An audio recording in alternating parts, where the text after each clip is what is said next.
Bueno, este es un caso clínico, es un lactante de 6 meses que desde hace 7 días presenta irritabilidad intermitente y fiebre. Notan que no moviliza la pierna derecha, presentando llanto a la movilidad cuando realizan el cambio del pañal.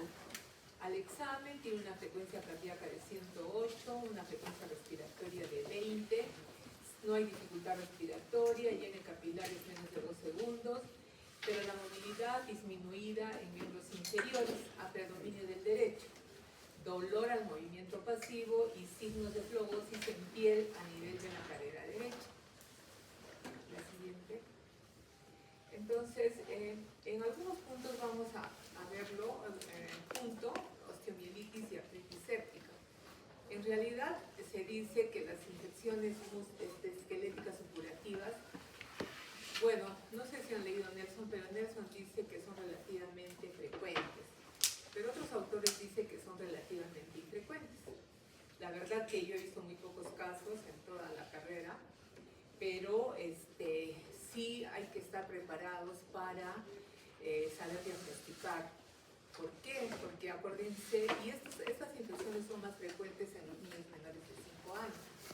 Y como ustedes recuerdan, es donde también ya se comienza a producir el crecimiento de los niños, ¿no?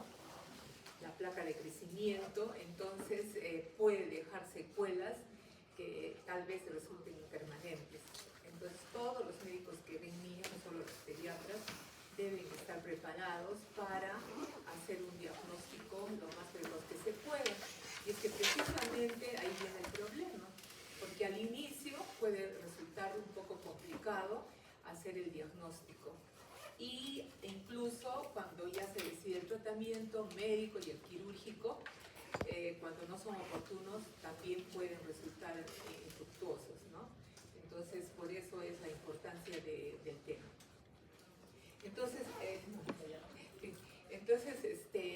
la osteomielitis viene a ser, como ven ustedes ahí, la inflamación de origen infeccioso del hueso, mientras que la artritis supurativa es del espacio articular. Si bien es cierto, es raro, pero ambas infecciones pueden subsistir en algún momento, ¿no? Y cuando hablamos de osteomielitis, como ven ustedes ahí, hay 3 tipos: aguda, subaguda y crónica, de acuerdo al tiempo de duración de la enfermedad. Aguda es menos de 2 semanas, subaguda de 2 semanas a 3 meses y crónica más de 3 meses.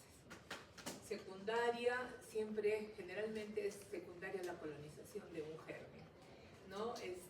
Y cuando es crónica, realmente a esta enfermedad a veces le suelen llamar los traumatólogos el cáncer blanco, porque puede ser tan crónica que a medida que el niño va creciendo se reagudiza y cada vez lo tienen que entrar a sala de operaciones para hacerle los curetajes de los secuestros óseos y todo lo demás. La siguiente. En cuanto a la epidemiología, como mencionamos, la osteomielitis y también la artritis es más común en niños pequeños.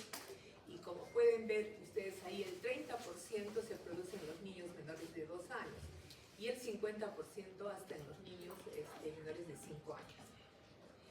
Es más frecuente en el sexo masculino, porque se dice que los niños están más expuestos a sufrir de traumatismo, según dicen por el estilo de vida de los niños, ¿no? Porque se ponen a correr, a jugar, etc., ¿no? Entonces es más frecuente en los niños en una relación de 2 a 1 y se puede presentar en cualquier raza, no hay diferencia de raza. Se dice que es más frecuente en verano y en otoño. También existen algunos cuadros que hacen que el riesgo sea mayor para sufrir de estas enfermedades, como por ejemplo, es más frecuente en niños que son portadores de anemia a células falciformes. Ambos cuadros, generalmente el origen es hematológico, ¿no? La vía de transmisión es hematógena. Y igual los 2 cuadros son más frecuentes, afectan con mayor frecuencia a los huesos largos de lejos. Por ejemplo, en la osteomielitis se da mucha importancia, se ha visto que es importante el antecedente de un traumatismo y a partir de ese se origina. Y menos frecuente está relacionado, por ejemplo, con lesiones o heridas penetrantes. O también cuando ya procedimientos quirúrgicos, por ejemplo la cirugía ortopédica protésica, o cuando se hace artroscopía, o cuando se realizan inyecciones intraarticulares de corticoides, ¿no? Entonces, es menos frecuente la frecuencia de osteomielitis. Entonces, incluso refieren que hay trabajos de experimentación de osteomielitis en animales y que consiste en infligirles un traumatismo por ejemplo, a ratones que ya tienen bacteriemia. Entonces, en ellos se produce la osteomielitis. Siguiente. Y en cuanto a la etiología, ahí tenemos los gérmenes más frecuentes de acuerdo a la edad, ¿no? Al grupo etario. Y como vamos a ver, el más frecuente es el Staphylococcus aureus. Miren, 70-90%. ¿no? Y en los niños menores de 2 meses, además del Staphylococcus aureus, como se pueden imaginar, están involucrados los gérmenes gram negativos, ¿no? Como por ejemplo el estreptococo del grupo B, el estreptococo del grupo B, y los gram negativos, como el Escherichia coli, por ejemplo. Y en 60 días a 5 años sigue siendo el Staphylococcus aureus, el Streptococcus pyogenes y el neumococo. Y acá también es frecuente, sobre todo en los niños menores de 4 años, una bacteria gram negativa que se llama Kingella kingae, ¿no? Quizás ahora se describe que este agente puede ser bastante frecuente. El problema es que su aislamiento es bastante estricto, riguroso, pero se le puede detectar a través de la PCR, solo que claro es costoso, o aislarlo en un medio de cultivo aeróbico. Por eso es que tal vez en nuestro país no resulta ser el más frecuente, pero en la literatura lo mencionan bastante, ¿no? Y generalmente estos procesos de osteomielitis, porque puede estar en la vía respiratoria, entonces algún cuadro infeccioso respiratorio puede preceder a esta infección de osteomielitis, sobre todo cuando están en guarderías, se producen verdaderos brotes. Entonces ustedes ven ahí en el resumen, en los neonatos, Staphylococcus aureus, Streptococcus del grupo B, Escherichia coli y otros gérmenes gram negativos. En los lactantes, el Staphylococcus aureus, el Haemophilus influenza del tipo B, en realidad era uno de los más frecuentes, pero desde que apareció la vacuna contra este agente, pues ha pasado a un segundo lugar y enhorabuena, ¿no? El Streptococcus pyogenes y el neumococo. Y en los niños, en los mayores de 5 años, entonces están viendo, ¿no? Que cambiamos de grupo etario, pero sigue comandando el Staphylococcus aureus, incluso en los adolescentes. Entonces, por ejemplo, en los niños, el estafilococo, el streptococo, pero del grupo A, el streptococo, o sea, el meningococo y la Kingella kingae acá aparece también. En los adolescentes, bueno, sobre todo en los adolescentes que pueden tener vida sexual activa, ahí aparece el monococo, ¿no? Por eso que a estos, bueno, ya lo vamos a ver, a la siguiente. Y los casos especiales que les mencioné, que hay cuadros que tienen mayor riesgo de sufrir esta infección. Por ejemplo, en los casos accidentales de que, y sí, a veces se van a emergencia, que estando en el jardín o en la chacra, se han hinchado en el pasto, ¿no? Entonces, las heridas punzantes plantares, o por ejemplo, en los pacientes inmunodeprimidos, el agente que predomina es la Pseudomonas aeruginosa.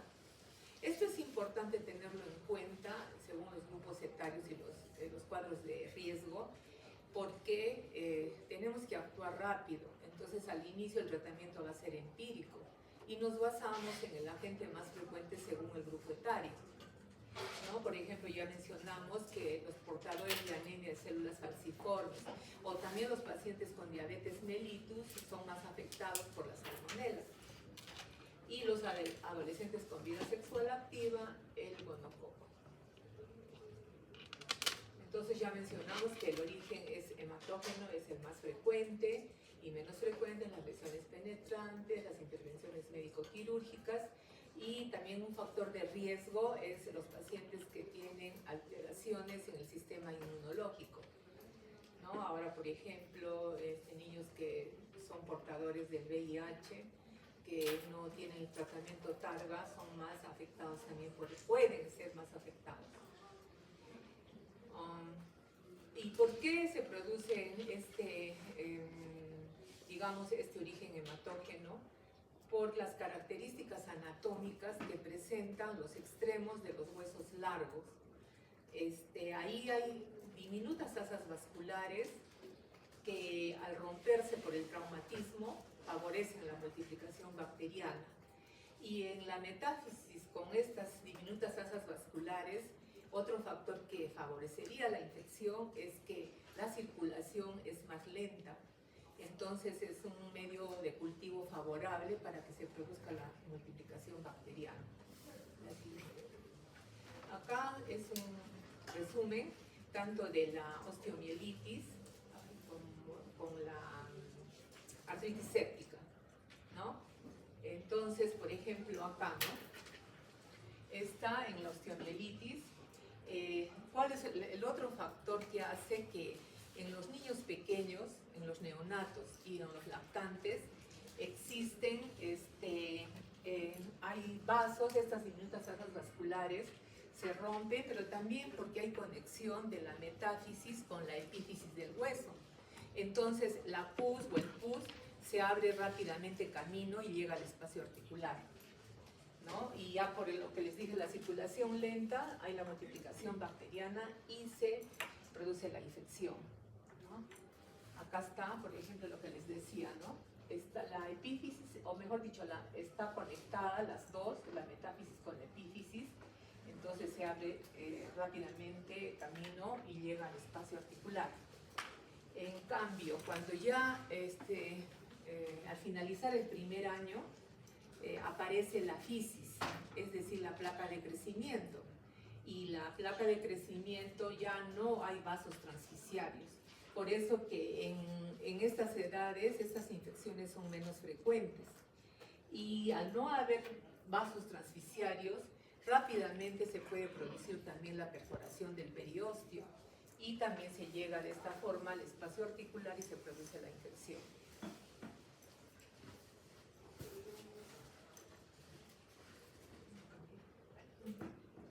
Entonces ahí miren, ven ustedes cómo es la anatomía de la vascularización ósea en los niños menores de 18 meses.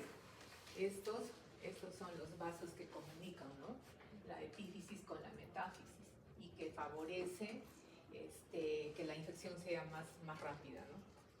Y en cambio cuando ya es un niño, o sea más de un año, ya aparece la placa de crecimiento. Entonces es más difícil, ¿no? El siguiente. Y en cuanto a la fisiopatología, lo que les había mencionado, que el flujo sanguíneo es lento, es un ambiente ideal que ofrece a las bacterias y se produce todo el proceso inflamatorio, entran en juego las enzimas proteolíticas, los radicales de oxígeno y por supuesto las citoquinas. Hay una disminución de la presión de oxígeno, desciende el pH y ya si sigue avanzando y no se da el tratamiento oportuno, pues ya va a aparecer la osteólisis y finalmente la destrucción tisular. En cuanto a la localización, ya mencionamos que los huesos largos son de lejos los más comprometidos, ¿no? Entonces ustedes, por ejemplo, ahí ven el fémur con una frecuencia del 27%, la tibia, y también, y en cambio los huesos de las extremidades superiores también se comprometen, y el que más se compromete pues, es el húmero con el 12%, y menos frecuente todavía, menos mal, por ejemplo, la pelvis y los huesos de la columna vertebral y de las manos, ¿no? Son el 1%, 2%. El siguiente. Entonces, para esas enfermedades también hablamos de factores de riesgo. Y durante el periodo neonatal, por supuesto que la prematuridad es uno de los factores de riesgo, las infecciones cutáneas. Y si, por ejemplo, es un bebé, es un recién nacido prematuro, generalmente va a estar canalizado, ya sea a través de catéteres venosos centrales, sobre todo si está en la UCI neonatal, o a través de la canalización del umbilical, ¿no? Entonces se favorece la bacteriemia, o también entran en juego las infecciones por los hongos, sobre todo por la cándida. Y ahora también es un factor de riesgo el tamizaje neonatal, ¿no? Porque les punzan el talón y de repente no se tiene o no la práctica necesaria y pueden ocasionar que se produzca una de estas complicaciones. Y la osteomielitis hematógena, ¿no? Ya mencionamos las inmunodeficiencias primarias, el VIH, hemoglobinopatías como la drepanocitosis, la sepsis, los traumatismos con bacteriemia, la varicela, cirugía articular, intestinal o urinaria, las heridas penetrantes, las infecciones cutáneas, hemodiálisis, la diabetes y la vacunación incompleta o ausente, ¿no? Son factores de riesgo. La siguiente. Entonces, entre las manifestaciones clínicas, en el recién nacido, por ejemplo, se habla de la pseudoparálisis. Pseudo porque no es que el niño tenga algún compromiso neurológico, sino que por el mismo dolor, el recién nacido no mueve su extremidad, ¿no? Entonces, y a veces, por ejemplo, había una serie de 85 recién nacidos y en ellos dice que solo el 8% presentaba fiebre y lucía con un aspecto tóxico o séptico. Entonces puede pasar desapercibido, pero sí uno se da cuenta porque no moviliza la extremidad afectada y entonces sobre todo se detecta cuando le hacen el cambio del pañal o puede presentar llanto, ¿no? En los lactantes y niños igual, si es que ya camina, pues no va a querer caminar o deambular, rechaza el gateo, puede haber fiebre, dolor y claro, signos de inflamación, ¿no? Como ustedes pueden ver, aumento de volumen, calor, rugor, pero por ejemplo, si está comprometida la cadera, es algo profunda y no vamos a encontrar cuando está afectada la cadera estos signos de inflamación. En cuanto al diagnóstico, en realidad no existen pruebas de laboratorio que nos hagan el diagnóstico, pero sí nos contribuyen a pensar en los cuadros. En realidad pues son exámenes inespecíficos, ¿no? Pero lo que sí se puede utilizar es más bien para ver la evolución y valorar si nuestro tratamiento instalado en forma empírica está dando resultados, ¿no? Y como ven ustedes ahí, se pide un hemograma y vamos a encontrar, por ejemplo, leucocitosis, podemos encontrar neutrofilia, desviación izquierda. Tenemos que pedir BSG, que va a estar aumentada a más de 20 milímetros por hora. La PCR también, más de 40. Y claro, si es que nosotros encontramos este aumento de volumen en una articulación, se tiene que hacer un aspirado óseo y ahí podemos pedir gran y cultivo de líquido. Y en todos los casos, en todos los cuadros, sea de osteomielitis, artritis supurativa, siempre hay que pedir hemocultivo. Si bien es cierto, la especificidad o la sensibilidad es poca, pero igual hay que pedir, ¿no? Incluso dicen que solo 50%, otros dicen 60%, pero igual hay que pedir el hemocultivo. Siguiente. Y lo que sí ayuda son el diagnóstico por imágenes. Y ustedes ven acá una secuencia en que pasando los días, qué es lo que debemos preferir. Claro, en un sitio donde tengamos hasta resonancia magnética, ¿no? Porque, pero de todas maneras hay que pedir lo más simple, que es una radiografía. Si bien es cierto al inicio, de repente solo vamos a encontrar este aumento de las partes blandas, pero sí nos va a servir para descartar, por ejemplo, una fractura o algo, ¿no? Lo que sí ocupa el primer lugar, miren, la gamografía ósea, ya en menos de 24 horas ya nos puede dar indicios de que estamos frente a uno de estos cuadros. Porque si esperamos, miren, para recién notar cambios óseos, como la desmineralización, tendríamos que esperar 10 a 14 días, ¿no?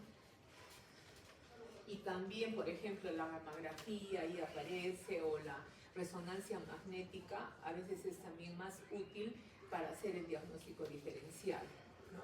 Entonces ahí ustedes ven la gamografía ósea, 87% de los casos que se puede diagnosticar en las primeras 72 horas. Y la tomografía es más útil para cuando estamos frente a un caso de osteomielitis crónica.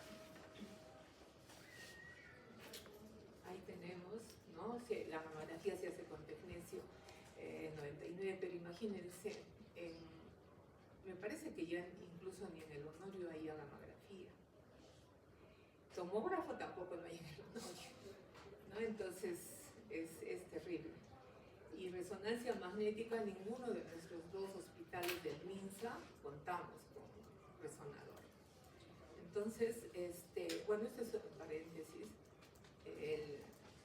Estamos desabastecidos y llegó, por ejemplo, el dirigente de la Federación Médica Nacional y es arequipeño, ¿no? Entonces, totalmente sorprendido porque, digamos, para hacer su campaña, ha visitado hospitales de todo el Perú y es increíble, nos ha dicho, de que en el norte y hasta en el centro, incluso hospitales de menos categoría del que tenemos, tienen hasta 2 resonadores magnéticos, tienen tomógrafos, y que cómo era posible que nuestros 2 hospitales no tengan, ¿no? Entonces, y la huelga se hizo por eso, pero la gente interpretó que era porque estábamos pidiendo aumento, y nada, ¿no? Era para el equipo, pero es que los médicos cuando no tenemos, ¿qué hacen? Vaya a hacerse al frente, vaya a la clínica, compres esta medicina, porque en la farmacia del hospital no hay, ¿no? Entonces, lamentablemente, unos padres sí tienen dinero y dicen, bueno, denme ahora, ¿no? Pero la mayor parte no tiene, por eso tienen CIS. Ya, la siguiente. Ahí, por ejemplo, tienen una tomografía, ¿no? Entonces, con osteomielitis se puede ver el secuestro, ¿no? La siguiente. La resonancia magnética, miren, sensibilidad del 92 al 100% para hacernos el diagnóstico de estas infecciones de osteomielitis. La siguiente. La gamografía, también ahí pueden ver, ¿no?, cómo ha captado. Pero ya estamos nosotros lejos de hacer este estudio. La siguiente. Y el diagnóstico diferencial, ¿no? Entonces, como hay dolor en las extremidades, necesariamente vamos a tener que hacer diagnóstico diferencial con las enfermedades del tejido conectivo, ¿no? Sobre todo con la artritis idiopática juvenil, en realidad con todas, con el lupus eritematoso, las neoplasias malignas, porque también las leucemias, los linfomas pueden dar dolor óseo, ¿no? Entonces ya en ese caso, pues, por ejemplo, es una leucemia, necesariamente tendremos que hacer la aspirada de médula y ahí nos va a tener el diagnóstico preciso. La celulitis, ahí también nos sirve la tomografía para hacer la diferencia entre si es una osteomielitis o es una celulitis, porque en la celulitis también vamos a encontrar los signos inflamatorios, aumento de volumen, calor, rubor y el dolor, ¿no? Y por un traumatismo también puede generar el dolor y no necesariamente tener osteomielitis. La piomiositis, nosotros no tenemos estos cuadros, sino es más frecuente en países del África, por ejemplo, ¿no? Así. ¿Y cuáles son los factores que pueden alterar la penetración del antibiótico? invasiva, la presencia de pus, el secuestro, ¿no? Es como, por ejemplo, es igual que un absceso, ¿no? Si no lo drenamos, por más antibiótico de tercera generación, de cuarta, no le va a hacer nada. Entonces, eso va a interferir en la buena penetración del antibiótico, ¿no? Tejido isquémico que tiene que ser retirado ya por procedimiento quirúrgico, en los quistes óseos, o grasa en la zona esponjosa del hueso y según el hueso comprometido también. El siguiente. En cuanto al tratamiento, como ya les había mencionado al inicio, depende también de la apariencia que presente el paciente, ¿no? Si por ejemplo luce bien, podemos tener tiempo para solicitar los exámenes que hemos mencionado, pero si ya lo vemos con bastante fiebre o ya incluso nos da esa apariencia tóxica o séptica que llamamos, entonces ahí sí tenemos que iniciar lo más precozmente posible el tratamiento. Y ahí está en la tabla los antibióticos recomendados según el agente etiológico que hemos mencionado, ¿no? Por ejemplo, dijimos que en los recién nacidos está el estreptococo del grupo B y los gérmenes gram negativos. Entonces tenemos que darle, puede ser cloxacilina o cefotaxima o gentamicina. ¿Y por qué no le damos ceftriaxona? ¿Qué? Porque va a interferir con la conjugación de la bilirrubina y puede aumentar la ictericia. Entonces, los niños menores de 5 años, ahí está. Ahora, en esto del estafilococo también hay